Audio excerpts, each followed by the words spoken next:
Hello மக்களே, நான் உங்கள் அம்ஜத், ராணிப்பேட் வெதர்மேன். எல்லோரும் எப்படி இருக்கீங்க? Very very good morning. இப்போது காலையிலேருந்து பார்த்தீங்கன்னா எனக்கு 2 மெசேஜ் சுற்றி வந்து பல பேர்கிட்ட வந்துட்டுருக்கு. ஒன்று, என்னப்பா சைக்ளோன்னு மழை பயங்கரமாக பெய்யும்னா ஒன்றும் காணுமே அப்படின்னு, அதை பற்றியும் இந்த வீடியோவில் பேச போகிறோம். ரெண்டாவது விஷயம், இந்த சைக்ளோனுக்கு ஏன் மாண்டோஸ்னு பேர் வச்சாங்கன்னு ஒரு சிலர் கேட்டிருந்தாங்க, அதை பற்றியும் நம்ம சொல்ல போகிறோம். ஸோ ஃபஸ்ட்டு ஏன் இந்த சைக்ளோனுக்கு மாண்டோஸ்னு பேர் வந்தது அப்படின்னு பார்த்தீங்கன்னா, எப்போல்லாம் நம்ம ஏஷியன் செக்டாரில் ஒரு சைக்ளோன் ஃபார்ம் ஆகுதோ அது எல்லாத்தையும் ஒவ்வொரு நாடும் சைக்கிளிக் முறையில், ஒரு முறை இந்தியா பேர் வச்சா, இன்னொரு முறை பங்களாதேஷ், இன்னொரு முறை வந்து பாகிஸ்தான், ஸ்ரீலங்கா, அந்த மாதிரி ஒவ்வொரு கண்ட்ரிஸ், துபாய், யூஏஇ இவங்கெல்லாம் வந்து பேர் வச்சுட்டே வருவாங்க. இந்த முறை பார்த்தீங்கன்னா யூஏஇ அவங்க நாட்டை சேர்ந்த ஒரு பிரபலமான நபரான அப்துல்லா அல் மாண்டோஸ், அவர் வந்து பார்த்தீங்கன்னா பிஎஸ்சி, எம்எஸ்சி, பிஹெச்டி மெட்ராலஜியில் முடிச்சிருக்காரு. அது மட்டும் இல்லை, ஏஷியன் செக்டாருடைய வேர்ல்டு மீட்டியராலஜிக்கல் ஆர்கனைசேஷனுக்கு அவர் தான் பிரசிடென்ட். ஸோ அவரோட நினைவாக வந்து இந்த சைக்ளோனுக்கு வந்து மாண்டோஸ் அப்படின்னு பேர் வச்சுருக்காங்க. இப்போ மேட்ருக்கு வருவோம். ஏன் மழை இல்லை? இதுதான் வந்து இருக்கிறதுலே பயங்கரமான கேள்வி.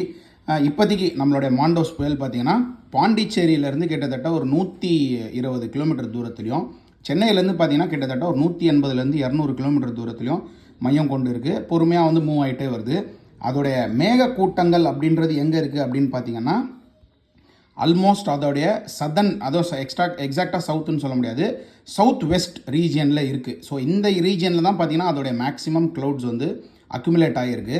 அப்போனா இது அப்படியே பாண்டிச்சேரிக்கே போயிடுமா, சென்னைக்கு, வேலூருக்கு, மற்ற இடத்துக்குலாம் வராதா அப்படின்னு நீங்கள் கேட்டிங்கன்னா, இந்த சைக்ளோன் சென்னைக்கு அருகாமையில் தான் கரையை கடக்க போகுது அப்படின்னு நம்ம வந்து ஏற்கனவே ப்ரெடிக்ட் பண்ணியிருக்கோம். ஸோ இந்த புயல் கிட்டக்க, அதாவது சென்னைக்கு கிட்ட மூவ் ஆக ஆக இதோடைய அந்த க்ளவுட் ரீஜியன்ஸ் பார்த்திங்கன்னா அப்படியே வந்து உள்ளே புஷ் ஆக ஆரம்பிக்கும்.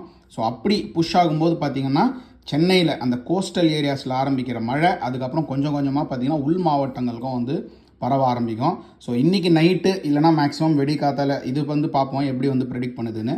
இப்போதைக்கு பார்த்திங்கன்னா எக்ஸாக்டாக சென்னைக்கு கொஞ்சம் சவுத் வேர்ட்ஸில் தாம்பரம் கிட்ட வந்து கரையை கடக்கும் அப்படின்ற மாதிரி இப்போ இது வந்து ப்ரெடிக்ட் பண்ணியிருக்கு. நேரம் ஆக ஆக அந்த பாயிண்ட் ஆஃப் லொக்கேஷன் வந்து ரொம்ப எக்ஸாக்டாக ஆகிட்டே இருக்கும். ஸோ அப்படி பார்க்கும்போது நேரம் ஆக ஆக, அதுவும் மேக்ஸிமம் சொல்லணும்னா சென்னையில் பார்த்திங்கன்னா இது வந்து ஒரு ரஃப் கேல்குலேஷன் தான். பட் என்னோடய கேல்குலேஷன் படி சென்னையில் பார்த்திங்கன்னா மத்தியானத்துக்கு அப்புறம் இல்லைனா மேக்ஸிமம் ஒரு 5-6 o'clock நல்ல மழை வந்து ஸ்டார்ட் ஆக ஆரம்பிச்சிடும். அதுக்கப்புறம் மழையோட இன்டென்சிட்டி ஜாஸ்தி ஆகிட்டே போகும்.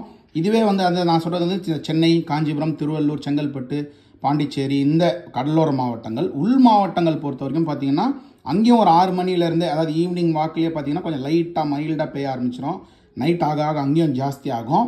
அதுக்கப்புறம் பார்த்திங்கன்னா நைட்டு கரையை கடந்ததுக்கப்புறம் வேலூருக்கு மேலே அப்படி போகிற மாதிரி தான் வந்து காட்டுது. ஸோ அப்படி பார்த்திங்கன்னா உள் மாவட்டங்களில் நாளைக்கும் வந்து நல்ல மழை இருக்க வாய்ப்பு இருக்குது. நாளைக்கும் வந்து லீவுக்கான வாய்ப்பு இருக்குது. எக்ஸாம் நாளைக்கு இருக்கான்னு தெரில, இருந்தால் நாளைக்கும் வந்து போஸ்ட்பாண்ட் ஆகிறதுக்கான வாய்ப்பு இருக்குது.